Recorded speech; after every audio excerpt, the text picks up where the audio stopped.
Hello बच्चों, स्वागत आप सभी का। आज हम पढ़ेंगे शैशव अवस्था में सामाजिकरण को प्रभावित करने वाले तत्व। इनसे पिछले लेक्चर्स में हमने पढ़ा था कि सामाजिक विकास क्या है, शैशव अवस्था में सामाजिक विकास किस तरह से होता है, उसकी परिभाषा क्या है, या सामाजिकरण का महत्व क्या है, सामाजिक विकास के वो चरण कौन कौन से हैं, और सामाजिक व्यवहार की बच्चा अभिव्यक्ति किस प्रकार करता है, सामाजिकरण सीखने के तरीके कौन कौन से हैं। आज हम करेंगे शैशव अवस्था में सामाजिकरण को प्रभावित करने वाले तत्व। अगर पिछले लेक्चर्स आपने नहीं देखे हैं तो वो इस वीडियो के डिस्क्रिप्शन बॉक्स में आपको लिंक मिल जाएंगे, वहाँ से आप देख सकते हैं।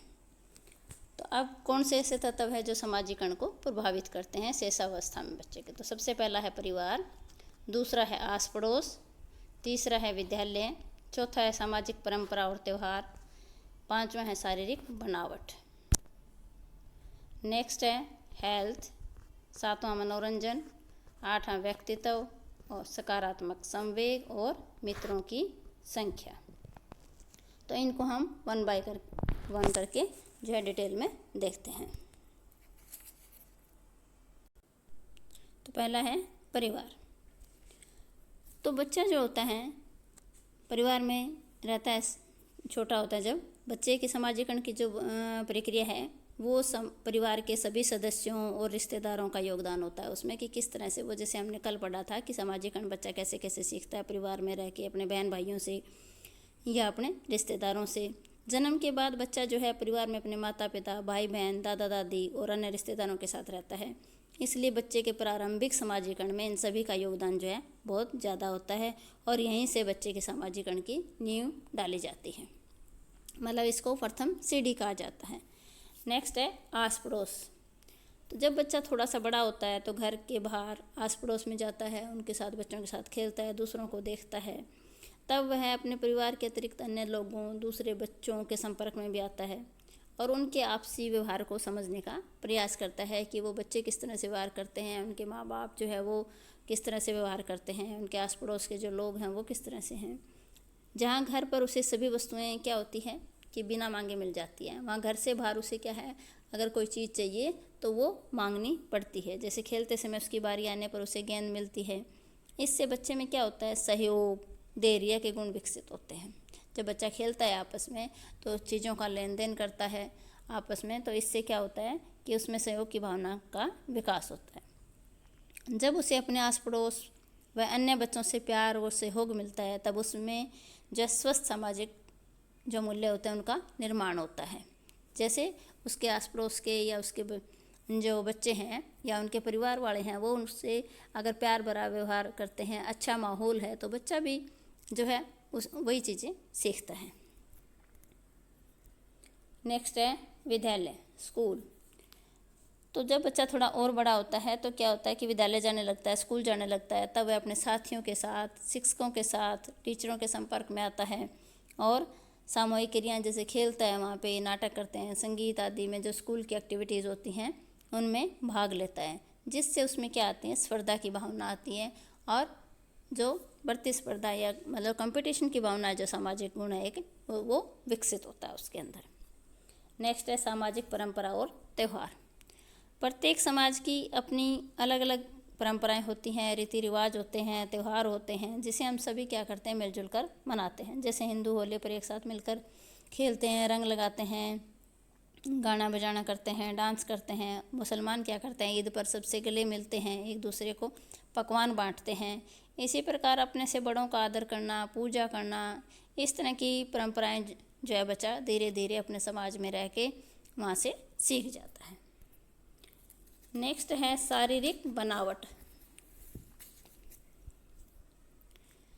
तो जिन शिशुओं का शरीर गठा हुआ, मतलब अच्छी बनावट होती है, तो ऐसे बच्चों को समाज पसंद करता है। मतलब एक तो बहुत सुंदर जो बच्चे होते हैं उनको देखने में भी अच्छे लगते हैं, सभी उसको प्यार करते हैं, बजाय कि कोई सिकुड़ा सा बच्चा है कोई, तो जिनका शरीर गठा होता है, जो सुडौल होते हैं, सुंदर होते हैं, और वो शीघ्र ही अपना समाज में स्थान बना लेते हैं। इन बच्चों को खेलने की और विभिन्न क्रियाएं सीखने के अधिक मौके दिए जाते हैं। जिन बच्चों की शारीरिक बनावट बेढंगी होती है अथवा जिनके शारीरिक समर्थता पाई जाती है। जैसे कोई बच्चा अगर अंधा है, बहरा है, गूंगा है, तो उनको जो है वो चीज़ें नहीं कर पाता जो एक साधारण बच्चा कर पाता है। ऐसे बच्चों को सिखाने के कम अवसर मिलते हैं और वो सामाजिक रूप से इस तरह के जो बच्चे हैं वो पिछड़ जाते हैं। नेक्स्ट है स्वास्थ्य। जो बच्चे शारीरिक और मानसिक रूप से स्वस्थ होते हैं उनका सामाजिक विकास अच्छा होता है। जो बच्चे किसी रोग से ग्रस्त होते हैं उनका सामाजिक विकास थोड़ा क्या है, पीछे रह जाता है। वो अपने रोग की वजह से दूसरे बच्चों के साथ खेल नहीं पाते, या कोई भी अदर एक्टिविटी जैसे स्कूल में जो है एक्टिविटी होती है तो वो नहीं कर पाते, तो रोग की स्थिति में बच्चा क्या है, पिछड़ जाता है। नेक्स्ट है मनोरंजन। जिन शिशुओं को मनोरंजन के विभिन्न साधन उपलब्ध कराए जाते हैं उतना ही अधिक वह विभिन्न सामाजिक क्रियाओं में भाग लेते हैं। ऐसे बच्चे अन्य लोगों के साथ अच्छी तरह से रहते हैं। ऐसे बच्चे हंसमुख प्रकार के होते हैं और इनका व्यवहार जो है सामाजिक आशाओं के अनुरूप होता है, बजाय उनके कि जिन बच्चों को मनोरंजन के साधन नहीं मिलते। जैसे कई बच्चे हैं कि मान लो स्लम एरिया में रहते हैं या ऐसी जगह रहते हैं जहाँ उनको कोई खेलने की जगह नहीं है, या कोई जैसे पार्क वगैरह नज़दीक नहीं है, पास नहीं है, झूले वगैरह जैसे होते हैं पार्क में बहुत सारे, तो वहाँ सब बच्चे जो है मिलजुल के रहते हैं, खेलते हैं, बारी का इंतज़ार करते हैं। और जो बच्चे बाहर नहीं निकलते, घरों में रहते हैं ज़्यादातर, तो उनकी बजाय जो बाहर निकलने वाले बच्चे जो समाज के बच्चों के साथ रहते हैं तो उनका व्यक्तित्व का विकास जो है वो अच्छा होता है। नेक्स्ट है व्यक्तित्व। तो बच्चे की जो पर्सनैलिटी होती है उसका भी बहुत असर पड़ता है। कई बच्चे होते हैं कि खुश रहते हैं, हमेशा खुश मिजाज होते हैं, और कई बच्चे होते हैं जिनके अंदर हीन भावनाएं आती हैं या शर्म करते हैं किसी चीज़ से। तो ऐसे बच्चे जो हैं उनमें आत्मविश्वास की कमी होती है, तो वो सामाजिक रूप से मतलब दूसरे बच्चों के साथ या समाज के साथ अच्छे से कोप अप नहीं कर पाते। ऐसे बच्चे दूसरों से मिलना भी नहीं पसंद करते, वो सेल्फ सेंटर्ड हो जाते हैं और अन्य लोगों में मिलने में रुचि नहीं रखते। नेक्स्ट है सकारात्मक संवेग। जो बच्चे हंसमुख होते हैं, जिसमें मैत्री भाव ज़्यादा होता है, स्नेह का संवेग पाया जाता है, जो बच्चे हमेशा खेलते रहते हैं, हंसते रहते हैं, तो वो बच्चे क्या है समाज में जल्दी एडजस्ट हो जाते हैं और उनका सामाजिक विकास तेज होता है। बजाय जो बच्चे क्या है, कुछ बच्चे ऐसे होते हैं जो ईर्ष्या करते हैं, द्वेष की भावना रखते हैं, बात बात पे गुस्सा होते हैं। जब कई बच्चे मान लो मिल के खेल रहे हैं, तो कुछ बच्चे तो हैं कि मतलब चलो बारी का इंतजार करेंगे अपनी, और कुछ क्या है कि अगर उसको टर्न ना मिले उसकी तो वो गुस्सा हो जाते हैं और गुस्सा होकर क्या है खेल को बीच में छोड़ के चले जाते हैं। तो ऐसे बच्चों को जो है बाकी बच्चे भी पसंद नहीं करते और ऐसे बच्चों का सामाजिक विकास जो है पीछे रह जाता है, कम मतलब होता है। नेक्स्ट है मित्रों की संख्या। तो जिन शिशुओं के मित्र अधिक होंगे, किनके होंगे, जो बच्चे हंसमुख होते हैं, सबके साथ मिलजुल के रहते हैं, उन बच्चों के जो मित्र भी अधिक होंगे, और जिनके मित्र अधिक होंगे उनका सामाजिक विकास भी तेज होगा। बच्चे के साथ जैसा व्यवहार करते हैं बच्चा भी उनका अनुकरण करता है। तो साथियों की संख्या जो है बच्चे के सामाजिक विकास पर प्रभाव डालती है। कुछ बच्चे होते हैं अकेले रहना पसंद करते हैं, कुछ जो हैं जो बच्चे ज़्यादा हंसमुख होते हैं, ज़्यादा सबके साथ मिलजुल के चलते हैं, तो उनके ज़्यादा मित्र होते हैं। नेक्स्ट हम देखते हैं कि खेलों की क्या भूमिका है सामाजिकता में। तो बच्चों के सामाजिक विकास में खेलों का जो है विशेष महत्व होता है।